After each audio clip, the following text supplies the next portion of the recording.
29 सितंबर 2024 को यूपी के वाराणसी में रात 10 बजे बड़ा गणेश मंदिर में 6 लोग हाथ में हथौड़ा छेनी लिए आते हैं।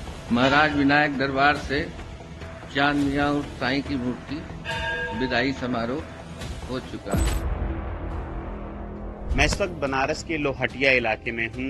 ये वही बड़ा गणेश मंदिर है जहाँ पर पिछले हफ्ते साईं बाबा की मूर्ति हटा दी गई थी। पुलिस इस केस की जांच कर रही है। वाराणसी में सनातन रक्षा दल नाम के संगठन ने 14 मंदिरों से साईं बाबा की मूर्तियां इसी तरह गायब कर दी। इस मामले में वाराणसी से लेकर लखनऊ तक में 2 गिरफ्तारियां हुई। इस मामले में सनातन रक्षा दल के मुखिया अजय शर्मा को गिरफ्तार किया गया था, जिन्हें बाद में रिहा कर दिया गया। काम तो नहीं रुकेगा, रणनीति में कुछ बदलाव हो सकता है। ये साईं वही सब फालतू लोग हैं। अगर सरकार इसमें कुछ हस्तक्षेप करती है तो बहुत बड़ा आंदोलन होगा। मामले की वजह जानने के लिए दैनिक भास्कर ने हिंदूवादी संगठनों, संत महंत से लेकर शिरडी के साईं बाबा मंदिर ट्रस्ट से बात की। मंदिरों से साईं मूर्ति हटाने को लेकर हम विशालाक्षी मंदिर के महंत राजनाथ तिवारी से मिले। वो काशी के हिंदू संगठन के मार्गदर्शन मंडल में भी हैं। हमारे सनातन धर्म में जब 33 कोटि देवी देवता विराजमान हैं, तो हमें किसी गैर पंथ को पूजने की क्या आवश्यकता। अपने घर में आप पूजा करें या कहीं मंदिर बना करके स्वतंत्र रूप से उनकी पूजा करें। हम तो वहाँ हस्तक्षेप करने न गए हैं न जाएंगे, लेकिन अपने सनातन मंदिर से साईं को हटाएंगे ही हटाएंगे। मंदिर से हटाई गई मूर्तियां कहाँ हैं? इस सवाल पर राजनाथ बताते हैं।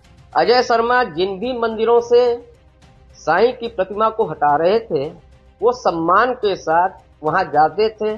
पहले उनको पूरे सफेद वस्त्र से ढकते थे, ढकने के बाद फिर सम्मान उनको उठा के लिया करके वो प्रवाहित करते थे। सनातन रक्षा दल के मुताबिक 100 मंदिरों की सूची तैयार है।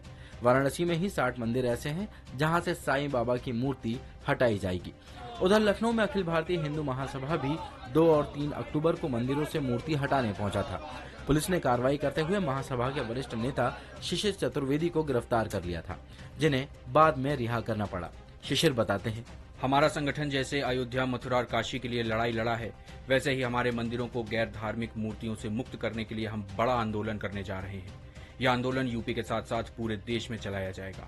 इसके बाद हम अखिल भारतीय हिंदू महासभा के प्रवक्ता स्वामी महादेव से मिले। शिरडी में चांद मियां एक मुस्लिम संत थे, फकीर थे, और वो मस्जिद में रहते थे। नॉन वेज यानी मांसाहार खाते थे। अब ये षड्यंत्र नहीं तो और क्या है कि हमारे मंदिरों में राम के बगल में बैठा देना। 2015 में शंकराचार्य स्वरूपानंद सरस्वती ने मंदिरों में साईं पूजा के खिलाफ अभियान शुरू किया था। उन्होंने साईं बाबा को चांद मियां कहते हुए एक विवादित पोस्टर भी जारी किया था। मामले को गंभीरता से लेते हुए शिरडी साईं बाबा मंदिर ट्रस्ट का कहना है, इस बारे में हमारे गार्डियन मिनिस्टर सर से बात हुई है और स्टेट गवर्नमेंट से भी बात हुई है। ये जो घटना घड़ी है, ये घटना आगे नहीं होनी चाहिए। इसके बारे में आप जो है वो यूपी गवर्नमेंट को रिक्वेस्ट करें। वहीं विवाद का असर महाराष्ट्र में भी दिखने लगा है।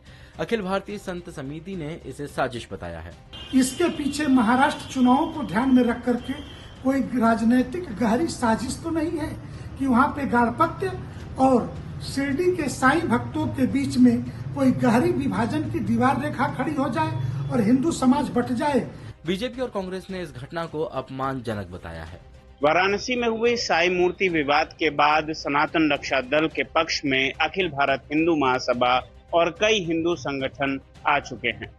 अब उनकी मांग है कि साईं पूजा का वो विरोध नहीं करते। हालांकि साईं को अगर पूजना है तो उनके लिए साईं भक्त अलग मंदिर बना सकते हैं। देवांशु तिवारी,